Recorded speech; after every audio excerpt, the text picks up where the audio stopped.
হাতের কাছে থাকা মাত্র অল্প কিছু উপকরণ দিয়ে বানিয়ে নিতে পারবে যে কেউ এই মজাদার নাস্তা রেসিপিটি। হ্যালো ভিউয়ার্স, আসসালামু আলাইকুম। কেমন আছো সবাই? যে যেখান থেকে আমার ভিডিওটি দেখছো, আশা করি সবাই অনেক ভালো আছো। আজকে আমি মাত্র 20 টাকার বিস্কিট দিয়ে মজাদার একটি নাস্তা রেসিপি তোমাদের সাথে শেয়ার করব। সাথে থাকবে কাঁঠালের রস। আর এই নাস্তা রেসিপিটি কিভাবে বানিয়ে নিবে, পুরো ভিডিও জুড়ে আমার সঙ্গে থাকো, তাহলে তোমরাও কিন্তু খুব সহজে বানিয়ে নিতে পারবে পারফেক্টভাবে। দেখো, আমি বিস্কিটগুলো প্যাকেট থেকে বের করে নিয়েছি আর এখন একটা ব্লেন্ডার জার নিয়ে নিচ্ছি আর এর মধ্যে বিস্কিটগুলো দিয়ে পারফেক্টভাবে আমি ব্লেন্ড করে নিব। একদম সহজ আর ইউনিক একটি নাস্তা রেসিপি তোমাদের সাথে শেয়ার করছি। তোমরা কিন্তু যে কেউ ঝটপট করে বানিয়ে নিতে পারবে এরকম মজাদার নাস্তা রেসিপি। একটা মিক্সিং বাটি নিয়েছি আর বাটির মধ্যে দিয়ে দিলাম পরিমাণ মতো পানি। এখন দিয়ে দিব এখানে 2 টেবিল চামচ চিনি। যেহেতু বিস্কিটের মধ্যেও মিষ্টি আছে, আবার আমি যে এখানে কাঁঠালের রস দিব সেটাতেও কিন্তু মিষ্টি আছে, সেজন্য কিন্তু আমি চিনির পরিমাণটা কমিয়ে দিয়েছি, তোমরা চাইলে বাড়িয়ে দিতে পারো। দিয়ে দিলাম স্বাদ মতো লবণ। এখন এর মধ্যে অ্যাড করে দিচ্ছি তেল। তেলের পরিবর্তে এখানে ঘি বা বাটার দিয়ে এই নাস্তাটি বানিয়ে নিতে পারো। এখন সবগুলো উপকরণ অনবরত নেড়েচেড়ে মিশিয়ে নিব। একটু সময় নিয়ে কিন্তু মিশিয়ে নিবে, আর তেল কিন্তু মিশবে না, এটা তো সবাই জানো। দেখো, আমি চিনিটা যে পর্যন্ত না গলে যাচ্ছে সে পর্যন্ত কিন্তু নেড়েচেড়ে মিশাতে থাকবো। আর এই যে দেখো, আমি মিশিয়ে নিয়েছি পারফেক্টভাবে। আমি যে বিস্কিটগুলো নিয়েছিলাম সেগুলো ব্লেন্ডার জারে গুঁড়ো করে নিয়েছি। এখন আমি সেগুলো এর মধ্যে দিয়ে দিব। এরকম করে নাস্তা বানিয়ে কিন্তু বাচ্চাদের স্কুলের টিফিনেও ঝটপট করে দিয়ে দিতে পারো। বাচ্চারা কিন্তু অনেক মজা করে খেয়ে নেবে। আর এই নাস্তাটা তোমরা কিন্তু একইভাবে ময়দা দিয়েও পারফেক্টভাবে বানিয়ে নিতে পারো। এখানে যদি তোমরা চাও যে বিস্কিট দিব না, তাহলে কিন্তু স্কিপ করতে পারো। আমি একটা সুন্দর কালার আসার জন্য আর দেখতে যেন সুন্দর দেখা যায় আর সুন্দর একটা ফ্লেভারের জন্য এই বিস্কিটটা দিয়ে নিয়েছি। দেখো, অনবরত নেড়েচেড়ে আমি পারফেক্টভাবে মিশিয়ে নিচ্ছি। এখানে চাইলে তোমরা ডিম অ্যাড করে দিতে পারো, তবে আমি আজকে ডিমটা স্কিপ করেছি। সামান্য কিছু উপকরণ দিয়ে এই নাস্তা রেসিপিটি তোমাদের সাথে শেয়ার করেছি। আশা করি আমার এই সহজ রেসিপিটি তোমাদের কাছে ভালো লাগবে, আর রেসিপি ভালো লাগলে বাসায় একদিন হলেও ট্রাই করবে। দেখো, আমি পারফেক্টভাবে মিশিয়ে নিলাম। এখন এর মধ্যে দিয়ে দিব হাফ কাপ ময়দা।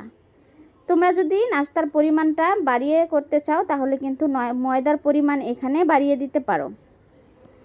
এখন আবারও চামচের সাহায্যে অনবরত নেড়েচেড়ে ময়দাটা ভালো করে মিশিয়ে নিচ্ছি। ময়দার পরিবর্তে এখানে আটা অ্যাড করে দিতে পারো, কোনো রকম সমস্যা হবে না। আবার চাইলে কিন্তু চালের গুঁড়া দিয়েও এই নাস্তাটা পারফেক্টভাবে বানিয়ে নিতে পারবে। অনবরত নেড়েচেড়ে ভালো করে মিশিয়ে নিতে হবে। এখানে কিন্তু অনেকটাই ঘন হয়েছে, তোমরা দেখেই বুঝতে পারছো। আর এই অবস্থায় কিন্তু নাস্তাটা পারফেক্টভাবে বানানো যাবে না, সেজন্য আমি এখানে সামান্য পরিমাণের পানি অ্যাড করে দিব।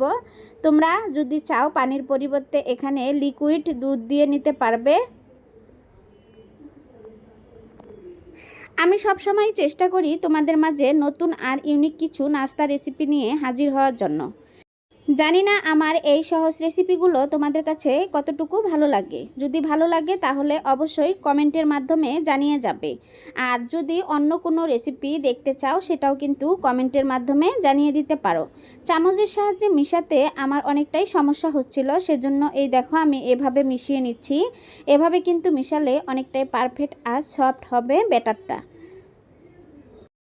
দেখো, আমি পারফেক্টভাবে ব্যাটারটা গুলিয়ে নিয়েছি আর এখন বাটিটা এক সাইডে রেখে দিব।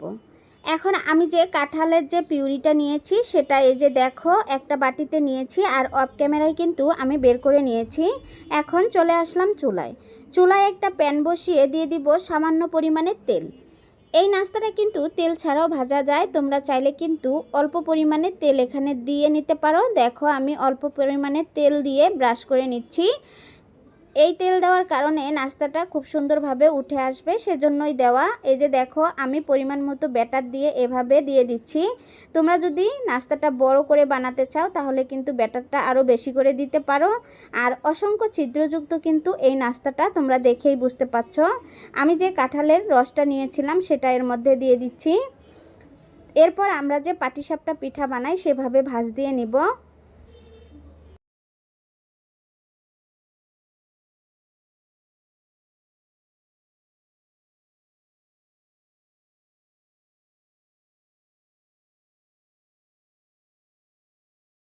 বাজারে কিন্তু অসংখ্য পাকা কাঁঠাল পাওয়া যাচ্ছে, আর তোমরা কিন্তু এই কাঁঠালের সিজনে ঝটপট করে বানিয়ে নিতে পারো যে কেউ এই মজাদার নাস্তা রেসিপিটি। বানানো কিন্তু একদম সহজ। দেখো আমি কিভাবে বানিয়ে নিচ্ছি।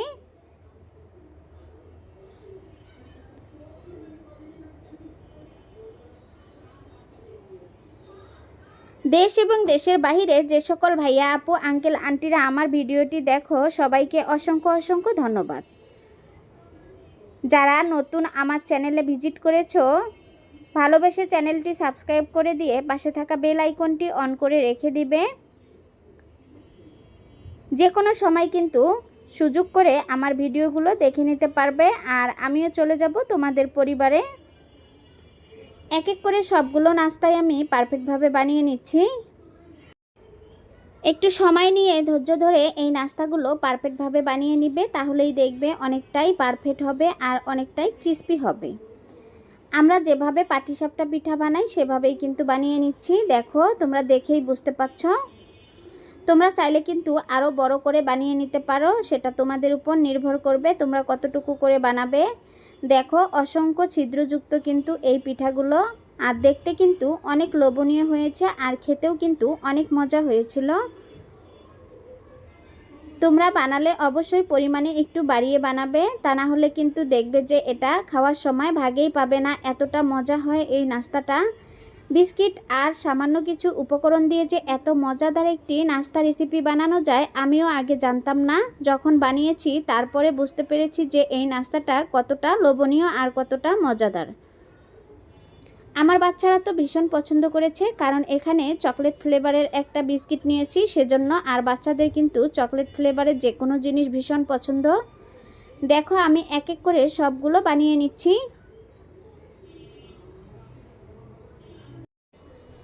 আমি সবসময় চেষ্টা করি তোমাদের মাঝে নতুন আর মজাদার কিছু রেসিপি নিয়ে আসার জন্য। জানি না আমার রেসিপিগুলো তোমাদের কাছে কতটুকু ভালো লাগে। রেসিপি ভালো লাগলে বাসায় একদিন হলেও ট্রাই করবে, আর কেমন হয় সেটা কমেন্টে জানাতে ভুলবে না। দেখো আমি এক এক করে সবগুলো বানিয়ে নিয়েছি। এই নাস্তাটাও আমার বানানো কমপ্লিট, আর এখন একটা সার্ভিং প্লেটে আমি দেখো নাস্তাগুলো নামিয়ে নিয়েছি। মাশাআল্লাহ সবগুলোই কিন্তু অনেকটাই সুন্দর হয়েছে, আর অসংখ্য ছিদ্রযুক্ত কিন্তু হয়েছে, তোমরা দেখেই বুঝতে পারছো। আর কতটা লোভনীয় হয়েছে তোমরা তো দেখেই বুঝতে পারছো। এই নাস্তাটি খাওয়ার পরেই বুঝতে পারবে যে কতটা মজাদার।